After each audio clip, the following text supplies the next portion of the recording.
अतीक अहमद के बेटे के एनकाउंटर के बाद सियासी हलकों में बवाल मचा हुआ है। तमाम सियासी दलों ने बीजेपी को निशाने पर लिया है और कार्रवाई पर सवाल उठा दिए। जुनैद और नसीर को जिसने मारा तुम उसका भी एनकाउंटर करोगे?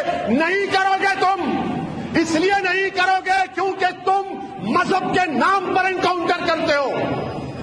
मारो जुनैद और नसीर के कातिलों को। नहीं मारोगे। अब तक एक पकड़ा गया, 9 गायब। नहीं करोगे। ये कानून की धज्जियां उड़ रही, एनकाउंटर नहीं। तुम कॉन्स्टिट्यूशन का एनकाउंटर करना चाहते हो। तुम रूल ऑफ लॉ को कमजोर करना चाहते हो। फिर कोर्ट किस लिए है? अदालत किस लिए है? सीआरपीसी, आईपीसी किस लिए है? जजेस किस लिए है? पब्लिक प्रोसिक्यूटर किस लिए है? अगर तुम फैसला करोगे कि गोली से इंसाफ करेंगे तो फिर बंद कर दो अदालतों को। उत्तर प्रदेश फेक इनकाउंटर का उत्तर प्रदेश बन गया है। उत्तर प्रदेश में फेक इनकाउंटर हैं। अधिकारी अपनी कुर्सी बचाने के लिए, अधिकारी अपना सब कुछ दांव पे रख करके सरकार के दबाव में ये घटनाएं कर रहे हैं। ये केवल मिट्टी में मिलाने की बात एक सीमा तक है। भेदभाव कर रहे हैं लोग। ये केवल चुनाव को देख रहे हैं किस तरीके से समाज को बांट दें। he says गाड़ी तो पलट ही सकता है.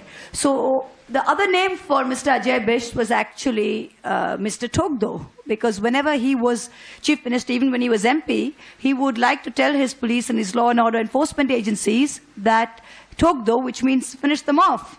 So this kind of complete lawlessness, jungle raj, without resorting to the rule of law, encounter killings have always flourished under the honorable gentleman and continue to do so. तो mafia don Atiq Ahmad फिलहाल 4 दिन की police remand पर है और Prayagraj police line में उससे उमेश पाल हत्याकांड से जुड़े सवालों की बौछार हो रही है। अतीक के साथ उसका भाई अशरफ भी मौजूद है। कल पुलिस ने अतीक से उमेश पाल हत्याकांड से जुड़े कई सवाल पूछे। आज भी पुलिस अतीक से कई सवाल पूछेगी। पुलिस के पास हत्याकांड से जुड़े 200 सवाल तैयार हैं जो पूछे जाएंगे अतीक से। तो देखिए, क्योंकि सवालों की एक लंबी फहरिस्त तैयार की गई है जिनका जवाब अतीक अहमद को देना होगा। तो पुलिस को अतीक की रिमांड मिलते ही कल रात उसे प्रयागराज पुलिस लाइन लाया गया और सूत्रों के मुताबिक पुलिस ने कल क्या क्या सवाल पूछे वो आप जान लीजिए। हम आपको बताते हैं संभावित सवाल जो पूछे होंगे। जेल बंद होकर कैसे साजिश की गई? हत्याकांड में किस किस ने मदद की? हत्याकांड में दोनों भाइयों की आखिर भूमिका क्या है?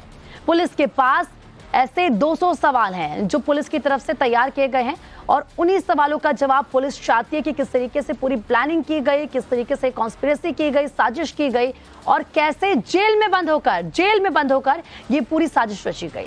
उमेश पाल हत्याकांड में पुलिस की रिमांड कॉपी से भी कई बड़े और चौंकाने वाले खुलासे हुए हैं। वो क्या खुलासे हैं आपको बताते हैं। अतीक के आईएसआई से संबंध थे। आतंकी संगठन लश्कर से भी टच में अतीक अहमद था।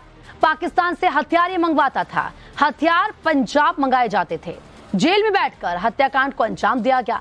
साबरमती जेल में फोन सिम पहुंचाया गया। अशरफ को जेल में फोन मुहैया करवाया गया। तो देखिए किस तरीके से पाकिस्तान से, लश्कर से, आईएसआई से अतीक अहमद के लिंक रहे हैं, तार रहे हैं।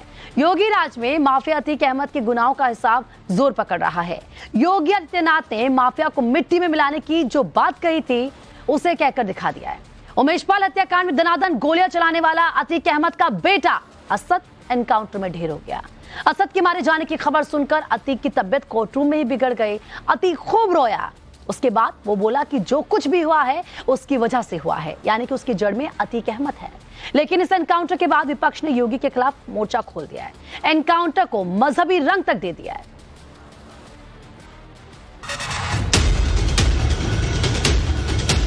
जुनैद और नसीर को जिसने मारा तुम उसका भी एनकाउंटर करोगे? नहीं करोगे तुम।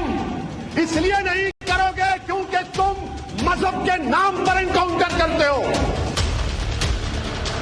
सरकार के पदाधिकारी अगर क्राइम में लिप्त हो जाएंगे तो न्याय किससे मिलेगा? कौन देगा न्याय?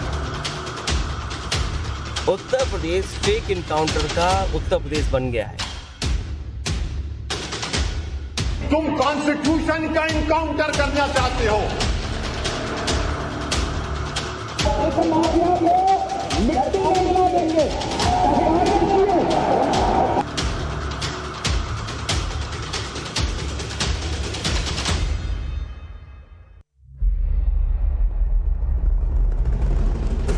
जेल न बेल, पक्का हिसाब ऑन द स्पॉट। योगी ने वचन निभा दिया, डॉन को मिट्टी में मिला दिया। अतीक का शेर ढेर हो चुका है। योगी ने कर दिया है साफ, यूपी में माफियाओं का होगा पक्का हिसाब। अब माफियागिरी नहीं, सिर्फ बाबागिरी चलेगी। तारीख 13 अप्रैल 2023, परीक्षा डैम का इलाका, झांसी, उत्तर प्रदेश। अतीक के बेटे असद और उसके खास शूटर गुलाम को यूपी एसटीएफ ने एक एनकाउंटर में जैसे ही ढेर किया, ये दिन की सबसे बड़ी खबर बन गई कि ये वो जगह है जहां पर असद को ढेर किया गया था। ये जब मेन हाईवे से आप झांसी और मोट का जो रास्ता है, जो बताया गया है एसटीएफ की जानकारी के हिसाब से, मोट से असद बाइक पर गुलाम के साथ आ रहा था। बजाज डिस्कवर बाइक थी जिसे असद चला रहा था। दो टीमें यहां पर गठित की गई थी कि एसटीएफ की टीम जिसकी अगुवाई सीओ नुवेंद्र कुमार कर रहे थे, दूसरी यूपी पुलिस की टीम जिसकी अगुवाई विमल कुमार कर रहे थे।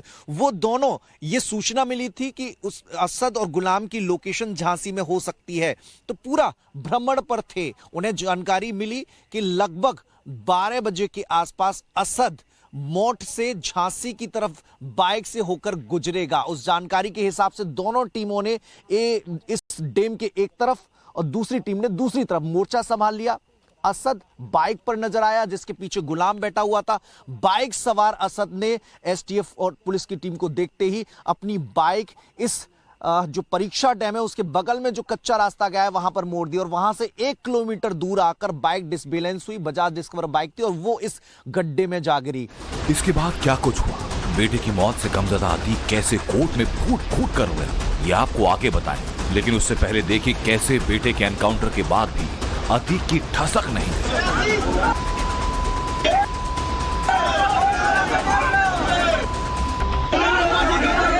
कोर्ट की पेशी के दौरान अतीक को अपशब्द कहे गए, तो देखिए अतीक कैसे उचक उचक कर उन लोगों को देखने लगा जो उसके लिए अपशब्द बोल रहे थे।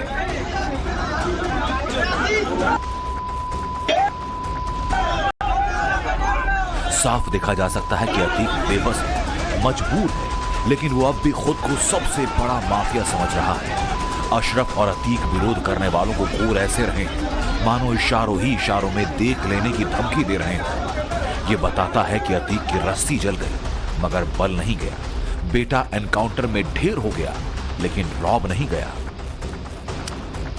मगर एसटीएफ के एक्शन से सियासी बखेड़ा खड़ा होते देर नहीं लगी। एनकाउंटर में भले ही उमेश पाल की हत्या करने वाले 2 अपराधी मारे गए, लेकिन इस पर सियासी तलवारें खिंच गई। हैदराबाद के भाईजान असदुद्दीन ओवैसी और समाजवादी पार्टी के प्रमुख उत्तर प्रदेश के पूर्व मुख्यमंत्री अखिलेश यादव एनकाउंटर को मजहबी चश्मे से देखते नजर आए।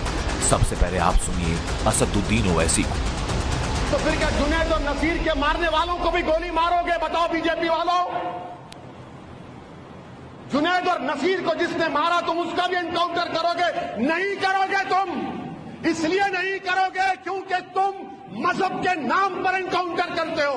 ये कानून की धज्जियां उड़ रही, एनकाउंटर नहीं, तुम कॉन्स्टिट्यूशन का एनकाउंटर करना चाहते हो।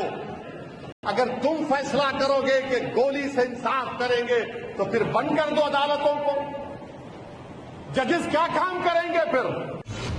हालांकि ओवैसी जब भी बोलते हैं उनके मुंह से सिर्फ एक शब्द निकलता है, मुसलमान। असद के एनकाउंटर पर भी भाईजान ने जमकर मजहबी टेप बजाया। 2 हत्यारों के एनकाउंटर पर ओवैसी ने धार्मिक कार्ड खेला, एनकाउंटर को हिंदू मुस्लिम बना दिया। योगी सरकार पर आग बबूला ओवैसी ने राजस्थान के जुनैद और नासिर का मुद्दा उठाया, संविधान के एनकाउंटर जैसी बड़ी बात कही। लेकिन ओवैसी से पलटकर पूछा जा सकता है कि वो हर बात में हिंदू मुसलमान करने की अपनी सोच का एनकाउंटर कब करेंगे?